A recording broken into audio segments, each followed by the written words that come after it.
प्राथमिकता दी है और आशीर्वाद भी दिए, और इसीलिए ये मैं सभी कार्यकर्ताओं को धन्यवाद देता हूँ महायुति के, जिन्होंने मेहनत की और इस मुकाम तक लाया है।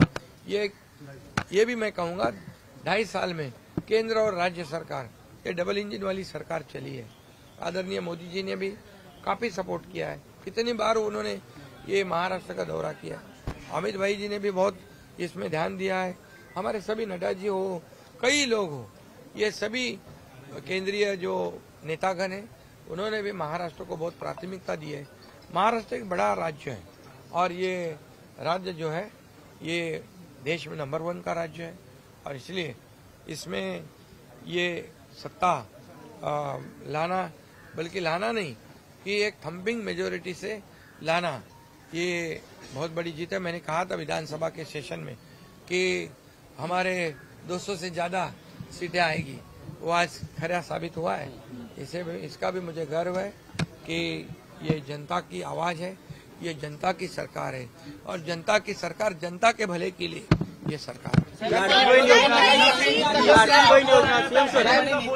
और हमारा सभी वरिष्ठों के फोन आ गए, अभिनंदन के फोन आ गए, और मैं इतना ये भी कहूंगा कि एक हमारी टीम बनकर हमने काम किया। मैं उप मुख्यमंत्री देवेंद्र जी, उप मुख्यमंत्री अजीत दादा और हमारी पूरी टीम जो है, एक ये महायुति की टीम ने काम किया, और इसीलिए हमने जैसे ये पूरे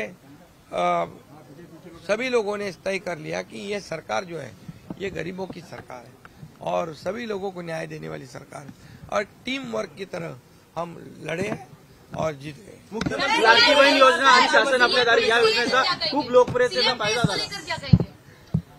लाडकी बहीण योजना आणि शासन आपल्या दारी, हे जे 2 योजना ज्या आहेत त्या खूप लोकप्रिय ठरल्या, आणि त्यामध्ये मग लाडके भाऊ, लाडके शेतकरी, लाडके ज्येष्ठ सगळे आले, सगळे एक इकोसिस्टम बनवली, आणि त्यामुळे जनतेने लाडक्या मुख्यमंत्र्यांना पाठिंबा दिला। जनतेने लाडक्या मुख्यमंत्र्यांना पाठिंबा दिला। इस वक्त एक बड़ा चर्चा का विषय लाडक्या भावाला खूप सहकार्य केले, आशीर्वाद दिलेला आहेत, आणि नक्की आमची जबाबदारी आता वाढलेली आहे। आता हे सगळे आकडे आल्यानंतर, सगळे नंबर अंतिम झाल्यानंतर आम्ही तिन्ही पक्ष एकत्र बसू, आणि जो निर्णय आहे तो, जसा आम्ही समन्वयाने हा निर्णय घेतला तसा समन्वयाने निर्णय तोही होईल। ज्यादा सीट मतलब मुख्यमंत्री पद है क्या? ज्यादा सीट मतलब मुख्यमंत्री पद है क्या? ऐसा मैंने कहा नहीं, मैं कह रहा हूँ, मैं यही कहूंगा कि अभी यहाँ पर पूरे आंकड़े आने दो, उसके बाद हम तीनों पार्टी बैठेंगी, वरिष्ठों से चर्चा होगी, उसके बाद जो भी होगा समन्वय से होगा। राजकारणात निवडणुकीच्या प्रचारांमध्ये भाषा घसरली होती, बापापर्यंत भाषा गेली होती, नेत्यांचे एकमेकांचे बाप काढले होते। आज राजकारणात कळाले की एकनाथ शिंदेच खरे बाप आहेत। नाही, मी बाप नाही, मी कार्यकर्ता आहे, एक सर्वसामान्य कार्यकर्ता आहे, आणि बाप काढला त्यांना आता बाप दाखवला लोकांनी, त्यामुळे आता जाऊ दे, त्याच्यामध्ये मला काही जायचं नाही। मी आपलं काम करतोय आणि काम करत राहतो। छत्रपती शिवाजी महाराज की जय। एकनाथ शिंदे साहब आगे बढ़ो, हम तुम्हारे साथ हैं। एकनाथ शिंदे साहब आगे बढ़ो, हम तुम्हारे साथ हैं। हिंदू सम्राट छत्रपती महाराज लाडले भाई,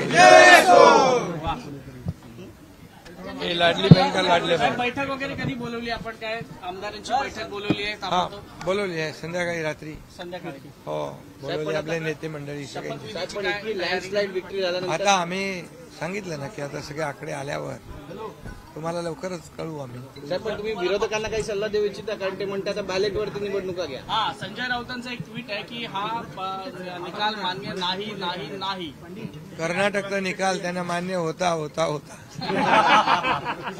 जिकडे जिंकले तिकडे ईव्हीएम चांगली, जिकडे जिंकले तिकडे इलेक्शन कमिशन चांगलं, जिकडे जिंकले तिकडे सुप्रीम कोर्ट हायकोर्ट चांगलं, जिकडे हारले तिकडे मग त्याच्यावर आरोप करणं, त्या यंत्रणेवर आरोप करणं, हे काय त्यांचं नेहमीच आहे। त्याच्यामुळे मी त्याच्यावर काय जास्त भाष्य करणं योग्य नाही। धन्यवाद, थँक्यू।